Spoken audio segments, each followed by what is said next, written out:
How much time do we have left? I am speaking in terms of to the return of Christ, to the day of the Lord, to the final fulfillment of the prophecies that have to do with this age. I expect, looking at the way things are going in the world today, that people of certain schools of prophecy would assume we have quite a lot of time left. Because the movement in the world at large seems, in the eyes of most people, to be in the direction of decreasing tensions, decreasing stress, perhaps more possibility of real peace. As I wrote recently, I believe it was in Watch Magazine, it is a dangerous peace, but nevertheless, people seem to see things improving. They see nuclear disarmament as a real possibility for the first time in our lives. They see the decline of communism, something that 10 years ago no one would have even believed possible in our lifetime. They see increasing democracy in the world in spite of what happened in communist China, and even the possibility, as strange as it may sound today, of a weakening of the effects of terrorism in the world at large. And so we could say, well, maybe there is more time left than we might at one time have imagined. And yet, there are some problems and some questions that come to mind. I want you to turn back with me, if you would, if you have your Bible, to 1 Thessalonians, the 5th chapter. Paul writes, having first talked about the resurrection, the events of the resurrection and the return of Christ, he says, "But of the times and seasons, brethren, you have no need that I write to you. For yourselves know perfectly that the day of the Lord comes as a thief in the night." The whole point being is that you're not going to know. You're not going to have any idea. You're going to be left in the dark. It's going to be very sudden when it comes. "For when they shall say, peace and safety, then comes sudden destruction." As a joke, I used to, I don't know how many years ago I started this, it must have been at least 20, that I would, when greeting someone, they might say peace, and I would say peace and safety, and go on. And I have greeted I don't know how many people with the words peace and safety. And it's only been in the last month that finally someone came back with the countersign to my password. I said, peace and safety. And he said, and then comes sudden destruction. I grinned at him and I said, I finally found someone who recalls the rest of that scripture. The time when sudden destruction is looming upon the world is a time when men at large are saying, peace, safety. It's looking better. Things are going to go, hopefully, in the right direction. He said, then comes sudden destruction. And it is sudden. It's not something that we're told happens gradually in slow motion over a long period of time. It's surprising how often the word sudden is found in the Bible relative to these things. Then comes travail upon them as a woman with child, and they shall not escape. But you, brethren, are not in darkness, that day should overtake you as a thief. I suppose that it is this verse that leads many people to feel that they can still sort out some sort of prophetic scenario that leads up to the end time. One fellow, for example, when I reminded him, he had submitted some chart. He had a long chart with lines running across and several different colors of crayons that had been used to lay out different scenarios of prophecy. And he had in this thing 1,260 days that went from here to there, and 1,335 days, and the end of the 1,335 days was shown. And then there were 3.5 years, and there were 2 of those 3.5-year periods that were laid out on the chart, which of course went to make up 7 years. And then, of course, there was the question of the 2,520 years that we have to go back and trace out. And whenever those 2,520 years come to pass, that's the end of the time of the Gentiles, and that's the return of Christ, and we've got the whole thing all laid out. Well, you ask this fellow, you say, now, wait a minute. The Bible says, no man knows the day or the hour of the return of Christ. His answer, well, yes, but it doesn't say we can't know the year. Well, that's kind of playing around with things a little bit, isn't it?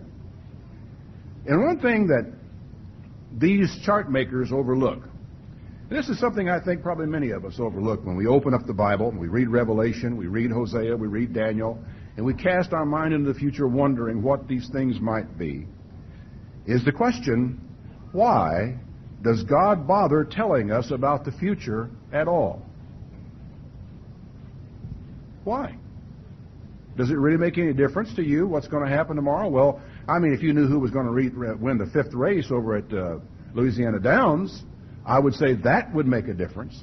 And if you knew who was going to win all of them, you would make a great deal of difference in your financial position over the next several years. So but God isn't going to tell you that kind of thing. And when you read the Bible, that's not the kind of thing you find in prophecy. Now, as I say, I've seen I don't know how many charts over the years. Mr. Armstrong probably seen more charts than I have, because he's been looking at them longer than I have. But charts, and more charts, as people try to sort out different prophetic scenarios. Okay, fine.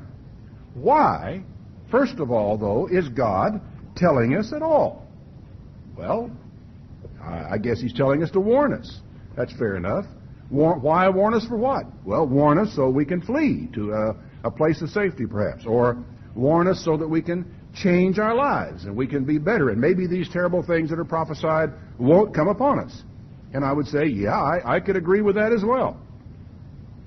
But I want you to turn back to Genesis. I realize that this is not a prophetic book. It may come as a surprise to you, but this is not a prophetic sermon either. In spite of my opening, this sermon is not really about prophecy at all, as you will see. Genesis, the 18th chapter, and I want to begin reading in verse 16.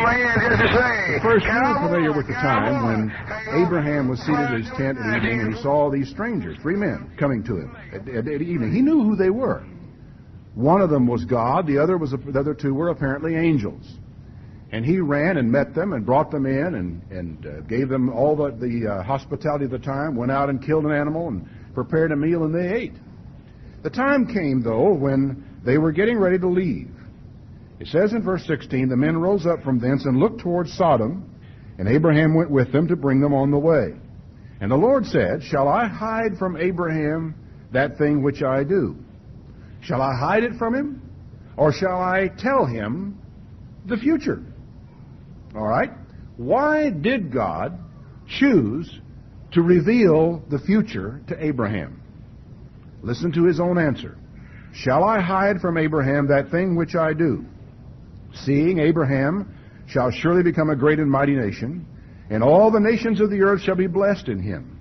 For I know him, that he will command his children and his household after him, and they will keep the way of the Lord to do justice and judgment, that the Lord may bring upon Abraham that which he has spoken of him.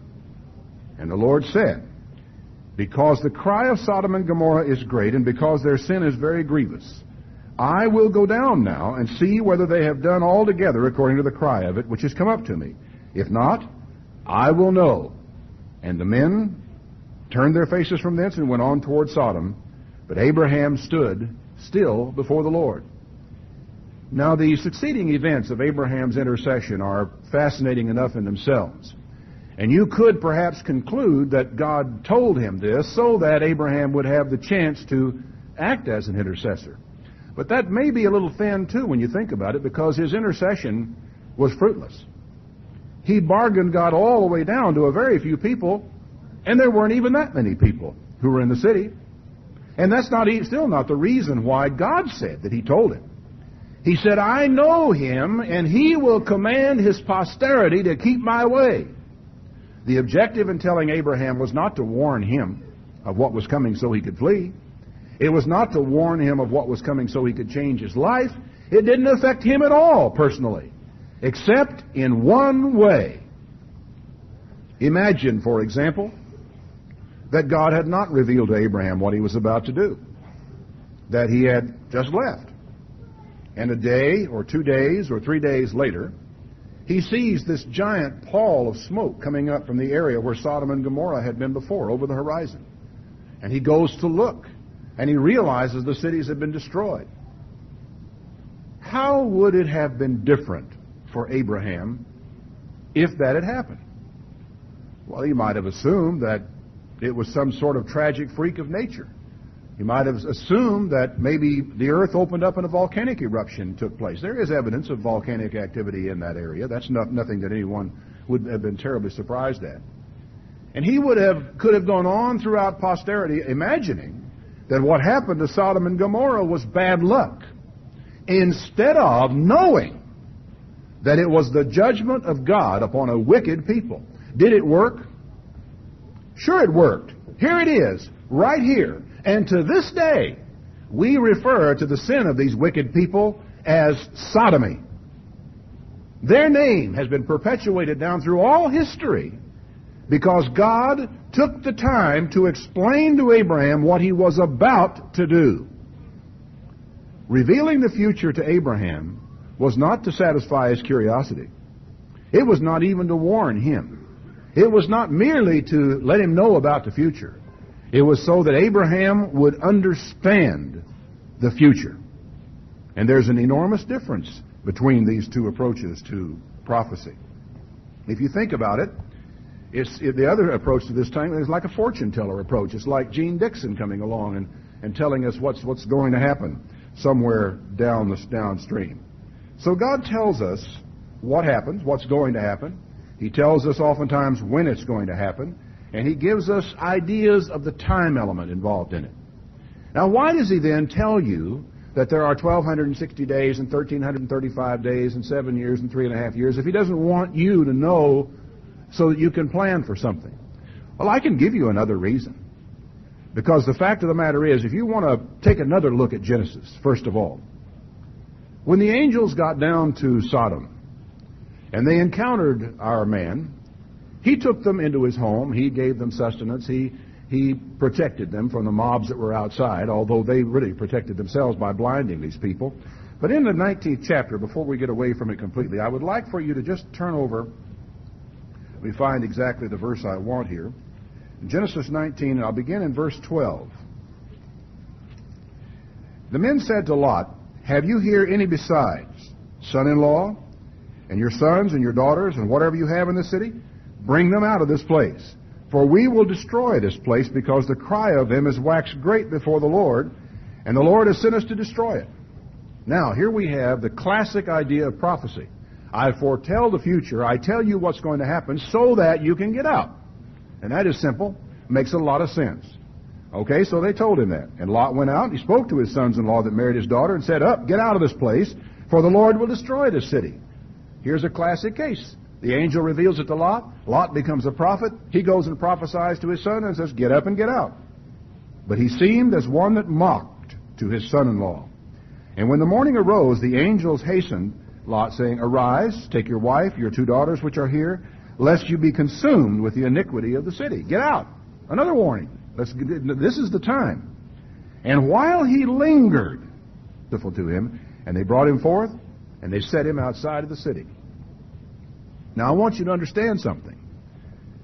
Lot's understanding of the prophecy, Lot's having a grip on what these men were about to do, was not what saved his life, was it?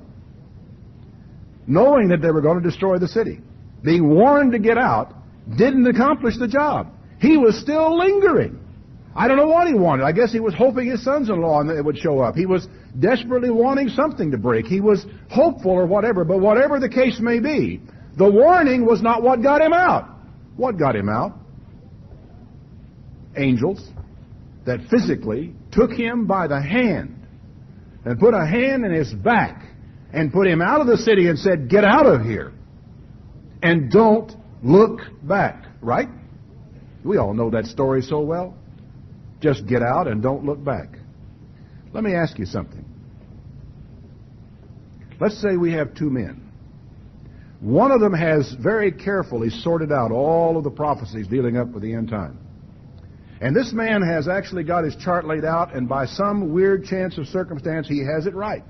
He has the 1,260 days where they belong. He has the 1,335 days where they belong. He has the 2 3.5 year periods laid out exactly like they're going to prove to be in prophecy.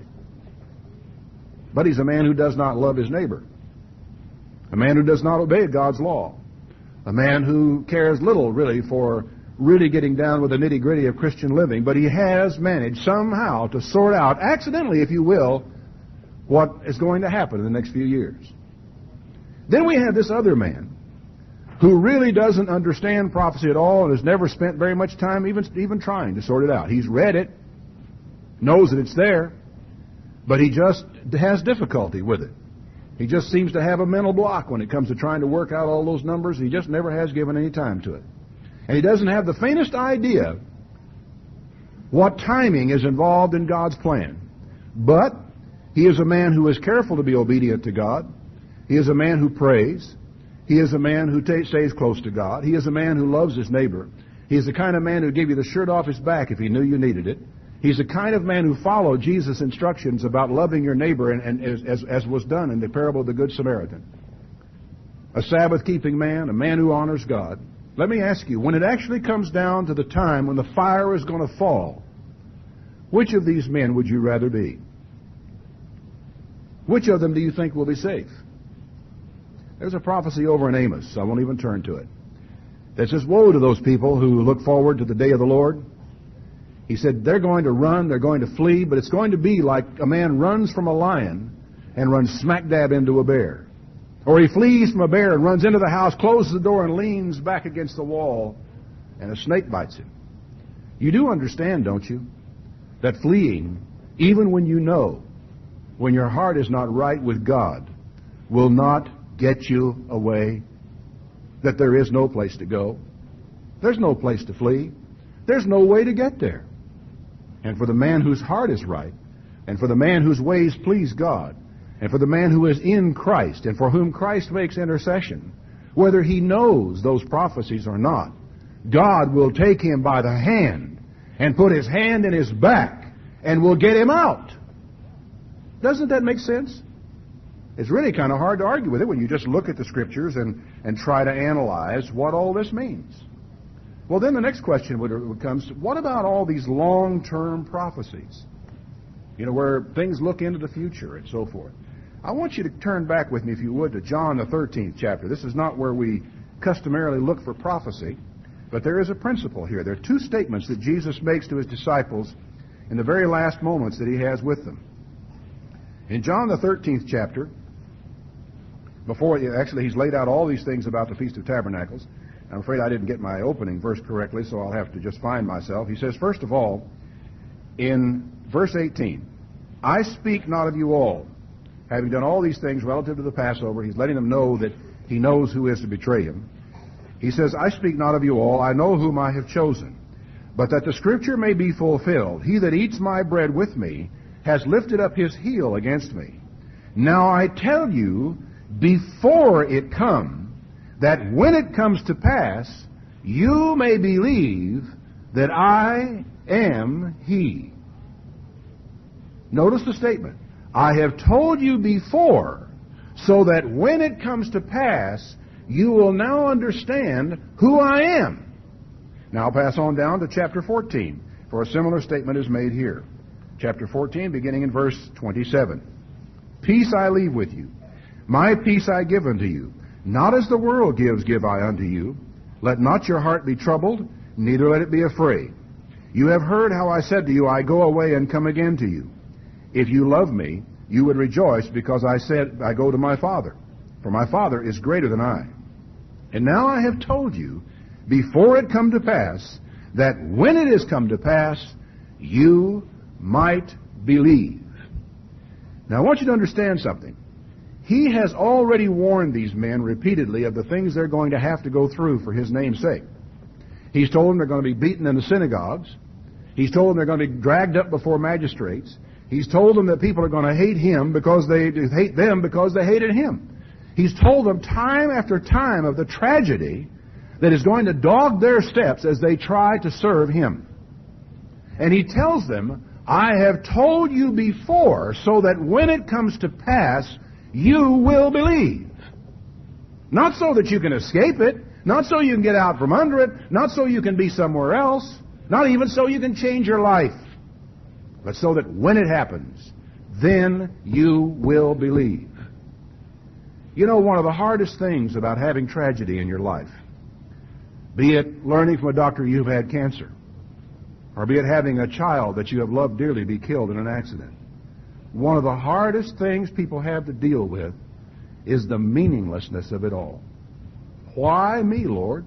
Why does this happen? It's the most common question as a minister or any counselor will ever hear when people are facing this kind of difficulty and tragedy in their life is, why? Why do they ask why? Because they are looking for meaning. Jesus said, I have told you before, So when it happens, it will mean something to you. So you will believe. God gave us the 1,260 days, the 1,335 days, the 3.5 years, that whatever it may be that we have, so that when it comes to pass, we will know. Ezekiel was told time after time in his prophecies. It's rather fascinating, in fact, to read through those early chapters of Ezekiel and mark these scriptures with a certain color pencil and then go back and review them. All the times in there that God says, now you're going to go and tell them, so that when it comes to pass, they will know that a prophet has been among them. In fact, that's about the first words that I can really remember of what I heard from Mr. Ted Armstrong back when I first listened to the broadcast. He was going through Ezekiel back in 1958. And he was quoting Ezekiel, what Ezekiel said. And he said, we're telling you these things on this radio broadcast, so you're going to know that a prophet has been among you. And I said, who does he think he is? Made me mad. I was furious. And so I set out to prove him wrong, and was not entirely successful, as you can see, over the years. Why are we given these 1,260 days? So that when they come to pass, we will understand. Think, for example, of the people to whom Ezekiel was prophesying. What is the difference between going through a siege, seeing women and children, women eating their own children because of the famine in the city, seeing the terrible destruction wrought upon your own city, seeing people with hooks put in their mouths and through their ears and dragged off into Babylon in captivity? What's the difference between seeing that as an event and having no idea of why it happened, or having been told that it's coming, having been told why it is coming and what it means, and then experiencing it? Would it make any difference? Sure it would. How would you feel having experienced a terrible calamity in your own life, and you're sitting grieving with tears running down your face, and someone comes up and sits down opposite you and said, this has happened to you because God is angry with you. It's happened because of your sins, because of all the wicked things that you have done. You would be justified in getting up and taking that person by his collar and his seat of his pants and throwing him out in the street. Absolutely, totally justified. Because who's going to listen to a prophet after the fact? A prophet doesn't mean anything unless he can tell you before. I can easily see there coming a point in time when certain things have happened, and all of us sat up and take notice and said, look, there were 1,260 days, there were 1,335 days, there was 40 days here, there was this thing just like it said in the book of Daniel. That was it. And being tremendously inspired by it and understanding what's going on because it means something, rather than having it just happen along the way. Prophecy is given not to satisfy your curiosity about the future like a fortune teller might. Prophecy is given not merely so you can be warned to flee, or merely warned to change, although those are very important at times. Prophecy is given so you will understand the future. The fortune teller approach to prophecy is a trap, after all. Turn back to Matthew the 24th chapter. I want to show you something that maybe you haven't thought about in this way before. Matthew the 24th chapter, and beginning in verse 32. Having given them all kinds of signs, they ask him, Master, what is going to be the sign of your coming and of the end of the age? And he needs to tell them a number of things that really aren't the signs. I grew up believing that one of the signs was wars and rumors of wars. But when he said, you shall hear of wars and rumors of wars, he says, be not dismayed, the end is not yet. But as he goes on down, he does tell them certain things that they really do need to know. And finally he says, now learn a parable of the fig tree. When his branch is yet tender and puts forth leaves, you know that summer is near.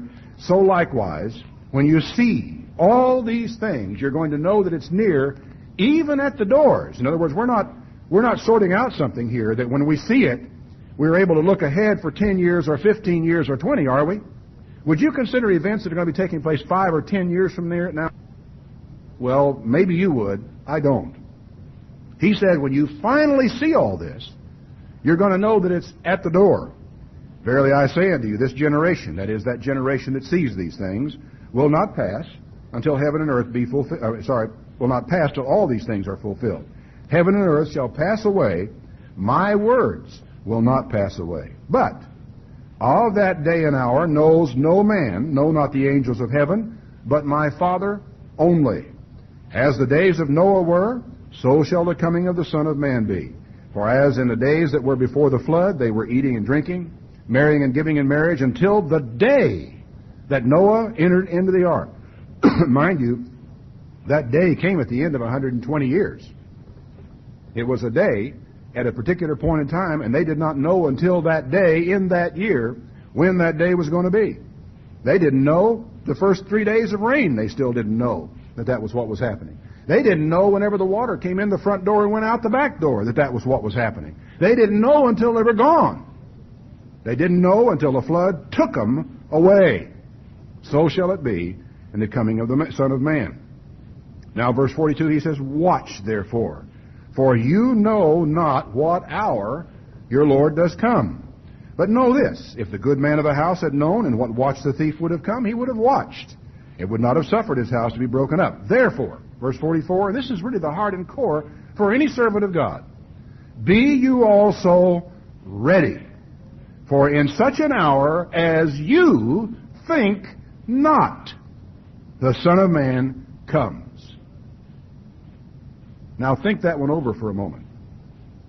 Let's supposing that we got all this figured out in prophecy and that we had it sorted out right down to the gnat's eyelash and we knew what day and what hour and everything else, what time God was coming. Do you suppose that God, seeing that, might even change his mind and decide, no, I'm not going to come and I'm not going to do it then, I'm going to do it later? Now, I don't know whether God would or not, but I would. Aren't you glad I'm not God? I mean, I wouldn't even, if you figured it out, I'd change it just because I'd already said I'm going to come in an hour when you don't think so. So if you think it, you almost pretty well boxed yourself out. First person I heard say that, as a matter of fact, was one Garner Ted Armstrong on the radio back in 1958. He said, you think you know when Christ is coming. Well, then we pretty well established when it's not going to be. He's going to come in a time when you think not.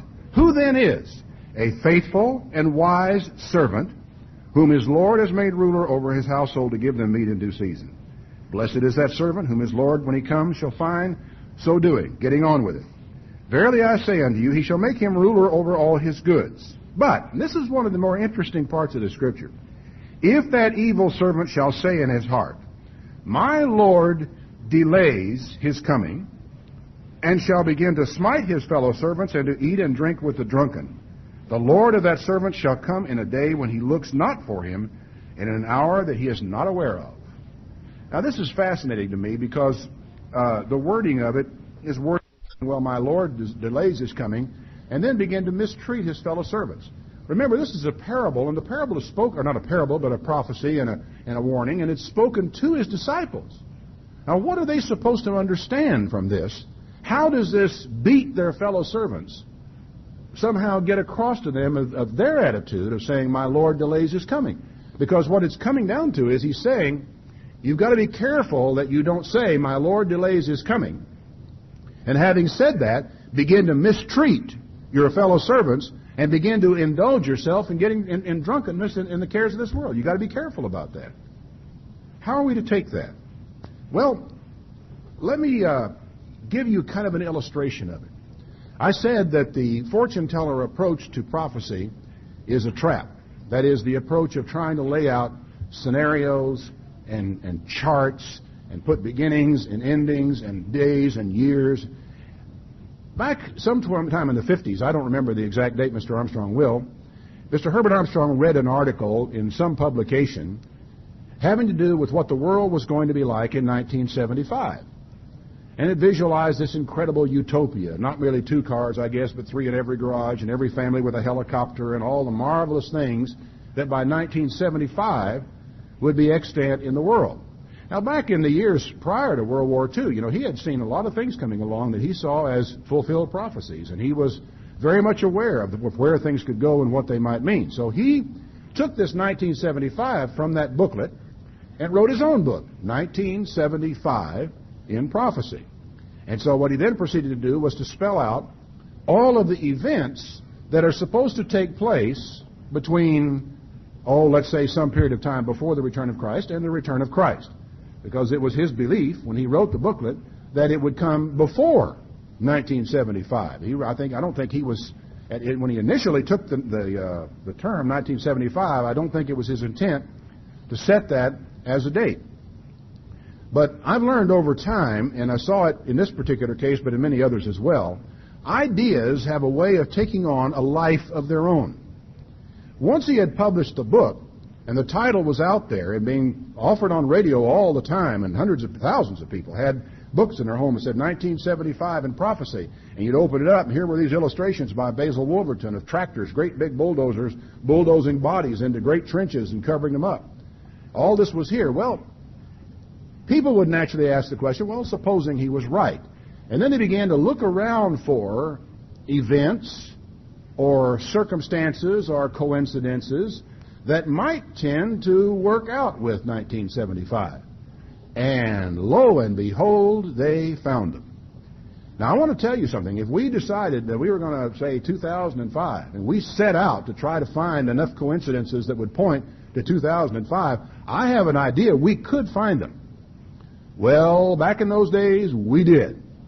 I mean, between Rod Meredith, Herman Hay, and all the rest of us, I might say, I'll drag myself, Mr. Armstrong, into it because we no doubt participated in that type of thing right along with everybody else. It's just fun. And you'd see these, I remember once getting back and looking at population growth statistics. And I got my graph paper out. And then I plotted all that stuff out. And the graph went soaring up like this, and I could see it going out of sight in 1972, thereabouts. And so it was with venereal disease. I did that one too. I plotted myself out a graph, and guess where it went out of sight? Where it just turned up to where we had this incredible thing in the mid-1970s. Whenever I began to do the same thing with illegitimate births in the country, I found my graphs laid out, and they went, if I projected them ahead, they went out of sight in the 1970s. So consequently, this was my experience, and I'm sure that a lot of other people in the church, not only at headquarters, but in the field, were playing around with charts and graphs and prophecies and time cycles, and we got 19-year time cycles going. An event took place. Somebody said there's a 19-year time cycle, and when will the next 19-year time cycle end? 1972. So the idea got going. It really got moving right along. Everybody was busy, and of course by this time also the idea of the place of safety became a major theme that was developed. The result was what we came to call in the church the 1972 syndrome or the 1975 syndrome, where everybody was looking toward it to such degree that people, a lot of people, not just a few, were not even getting their dental work done because they didn't see any point in it. And of course, we'll generally use any excuse for not getting our dental work done, even if we have to use the end of the world as one of those excuses. Well, I remember vividly the unity, the harmony, really, in many ways that we had back in those days. They'd have the occasional serpent in paradise, but by and large, there was an incredible, when I first went to Ambassador College, an incredible camaraderie and unity in the church. And if you think about it, with all of us beginning to look ahead to a point in time when Christ was going to return, with a belief in prophecy that called for our nation to fall and go into captivity, with a hope of a place of safety, and the realization that we were going to go together, not like individual little persons, but that we had to depend on one another, there was an awfully high degree of unity, really, in the church in those days, and a lot of closeness. But as you got on toward the end of the 60s, there was in all of us a growing awareness that was not, obviously, that we had gotten carried away somewhere downstream, and that was not going to happen. I was in Brickett Wood on the very Sabbath when Mr. Ted Armstrong came back from the Middle East and announced in the morning service that, brethren, we are not going to go to Petra. And I was there in the afternoon when his father got up and said, oh, yes, we are. And I was, involved in all the smoke and dust and fumes and what have you that went on over that whole issue. But what it was a crashing of ideas that had to come as some of us began to realize that 1972 was not going to be the time the church fled into safety, and that 1975 was not going to be the year of the return of Christ, that there were too many things that had to happen, and that was beginning to crash with those people who were not willing to turn it loose. It was inevitable. But as time went by, we began more and more, all of us, to realize that it was not that way. from, sooner or later, by the time 1975 got here, even Herbert Armstrong had already decided that we were not going to Petra in 1972, and all of us had pretty well got that straightened in our minds. But there was something else that had happened along the way. When the idea that we had of prophecy failed, and we should have known better because Paul said in 1 Corinthians 13, whether there be prophecies, they will fail. We should have known better, but when it failed, one of the major ties that bound us together had failed. And a lot of people were beginning to ask questions and look around and kind of wonder about things and get restless. Well, the solution to restlessness in those days was church government. And so the government of the church and the idea of church discipline began to be applied much more vigorously. Now, I don't want to suggest that there were no abuses of church government prior to the late 60s. There were incidents of church abuse, of governmental abuse in the church. But the pattern of abuse really began to develop in the late 60s and the early 70s in my own perspective. Now, I'm not speaking for everybody. I'm just talking about the way I saw it. When that source of unity, that is prophecy, failed, the church began to resort more and more to government and to discipline to maintain unity in the church. And they began, in a spiritual sense, to beat their fellow servants. And there are not a few people here right now who have the bruises to show for it. I mean emotional bruises, and they could tell you their story if you have plenty of time to sit down and listen to it. I recommend you have plenty of time before you ask. Unity in the church obviously cannot be founded on prophecy. There's no problem. Prophecies are going to fail. Unity also cannot be built on doctrine, because in some measure I think the Worldwide Church of God also tried to begin building their unity not only on discipline but on doctrine in the years in the mid-60s and late 60s and early 70s. But the problem with doctrine is, what happens when we don't agree on doctrine? What happens when we have some item of particular area of doctrine that we don't agree on? What if it's a relatively small area of doctrine? What if it has to do with the meaning of two goats on the Day of Atonement in the Old Testament worship service? I suppose you could call that a doctrine as we teach the meaning of the Day of Atonement through that ceremony performed by the high priest. Now, all of a sudden, though, we don't necessarily agree on that doctrine, and if we have founded our unity on doctrine, we've got a crack in the cement of whatever it is that holds us together. And the fact is that unity in a church cannot be founded on discipline either, because the result of trying to maintain unity by discipline in government, well, I don't need to explain that to many of you people here. You already know where that goes. Now, I know that it may sound trite, but I'm going to say it anyway. Unity can only be founded on love. Just simple love. Now, I'm not saying that prophecy is not important. It's very important. I'm not saying that doctrine is not important. It is very important that we try our best to teach the truth. I'm not saying that discipline is not important. In fact, there is a time in the church when discipline has to be exercised. But none of these three are the foundation upon which any kind of unity can be built in the church. Not long ago, Allie met a gentleman, I think in her real estate business, who happened to be a member of the Rose Heights Church of God here in Tyler. In 1984, their building over on the southeast loop handled them quite nicely. Their church numbered 500. Today, in 1989, here in Tyler, their church numbers 1,900. 500 to 1,900 in 5 years. He was telling her about his church. And she said, well, what do you attribute that to? How is it that you have achieved that kind of growth over that period of time? Well, he mentioned a number of things about programs that they have and the different things that the church did. One thing that was striking to me, she ran down the list of things that he said, was he never once mentioned the pastor. That is, the minister who pastored the church, nor the ministry in the church, because they have more than one minister. Now, I don't say that I hope I don't offend any of our pastorate. That's not the way it was meant. But he never mentioned those men. I know they played a role in it because they were the leaders. They were people putting the pressure on, not pressure, but teaching the people to do the things they're supposed to do. But you know what it all boiled down to, what he mentioned as the single most important thing? He said, we are a caring church. We care about one another. Now, that's pretty strong, and yet in a way, when you think about it, it makes a lot of sense. But what do you mean when you say that something or some group is a caring church? We use the word care in two senses in this way. We speak about caring for somebody, like we care for children. We see to it they got clothes. We see to it they have a warm bed. We see to it that they're fed. We take care of children. We care for the elderly. We care for the infirm. We feed the hungry. We care for people. The other way we use the term is we care about people.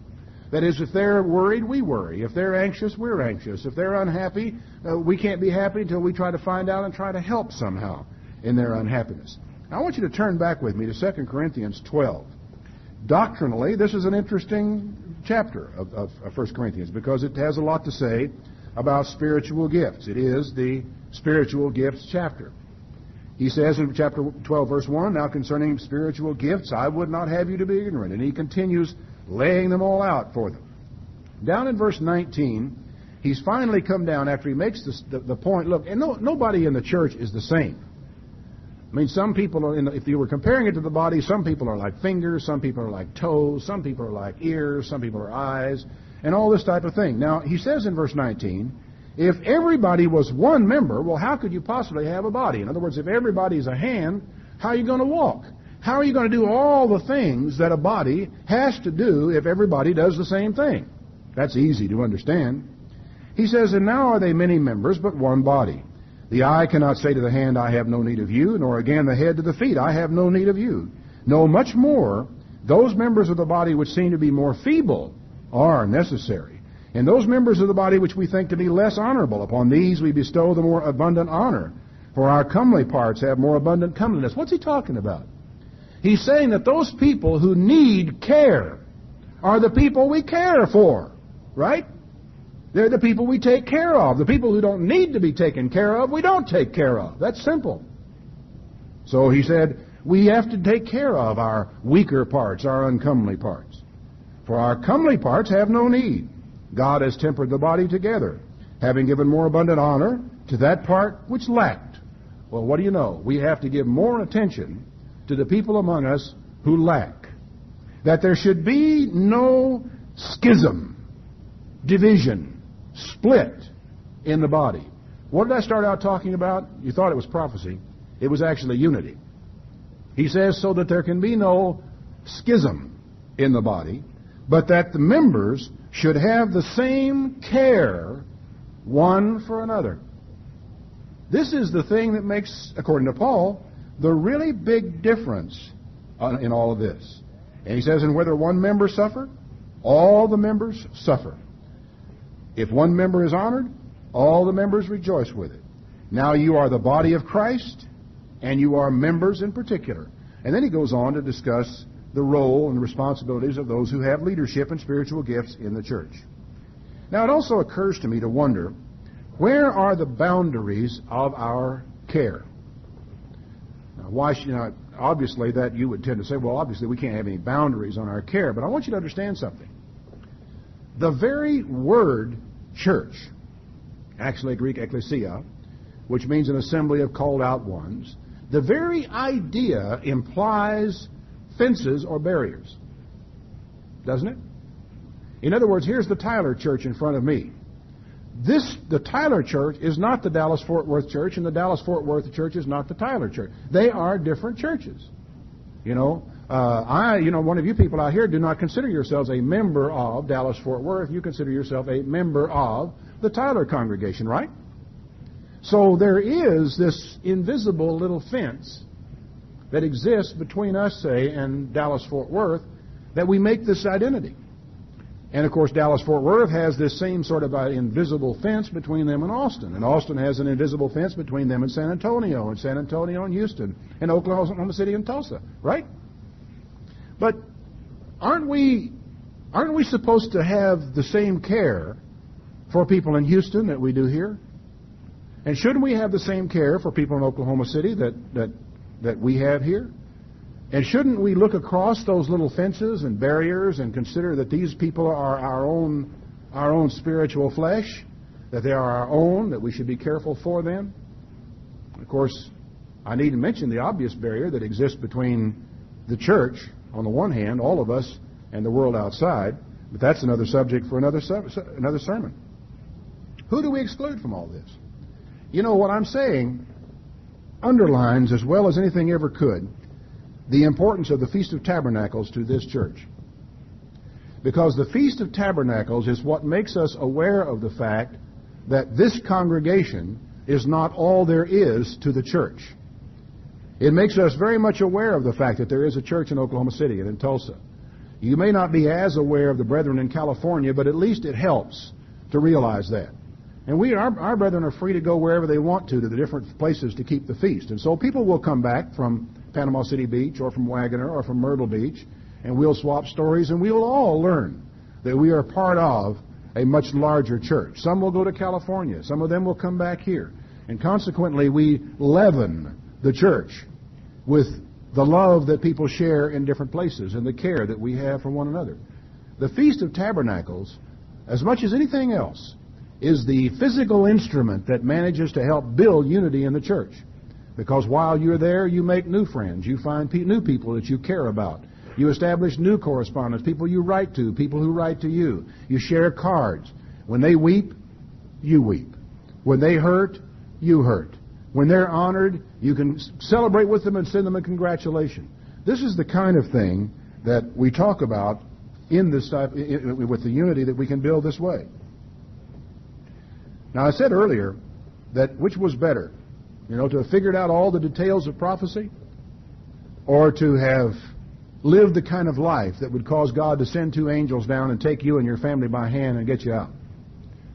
Right over the page from where we were in 1 Corinthians 13, he says, though I speak with the tongues of men and angels and have not love, I am become as sounding brass and a tinkling cymbal. And though I have the gift of prophecy, and I understand all mystery, and have all knowledge, and though I have all faith so that I can remove mountains, and I don't have love, I am nothing. Now, in this sermon, I started us out in 1 Thessalonians 5. The day of the Lord will come as a thief in the night, he says. But the day shouldn't come upon you like a thief. There should be some level of preparation or something on your part, shouldn't there? What is it? In 1 Thessalonians 5, and I want to go back to verse 4 where we were. But you, brethren, are not in darkness that day should overtake you as a thief. You are all the children of light and children of the day. We are not of the night, nor of the darkness. Therefore let us not sleep as do others, but let us watch and be sober. For they that sleep, sleep in the night, and they that are drunk in the night. But let us who are of the day be sober, putting on the breastplate of faith and love. What kind of preparation do you need for the day of the Lord? What do you need to have in hand when the elements are going to melt with fervent heat, as the saying goes, when the locusts are going to come, when the plagues are going to be poured out? What do you need in your hand? You need 2 things. You don't need prophecy. You don't need to understand all mysteries. You don't need to have all those things. You need the breastplate of faith, which is a gift of God. And you need love, the care of all the brethren. And you can also remember that Jesus said, when the time came of judgment, he separated the sheep from the goats. The sheep on his right hand, the goats on his left. He said to the sheep, you enter into the joy of my Father, because I was hungry and you fed me. I was naked and you clothed me. I was in prison or alone and you visited me. And they said, Lord, when did we do these things? When did we show this care for you? And he said, inasmuch as you did it to the least of these my brethren, you have done it to me.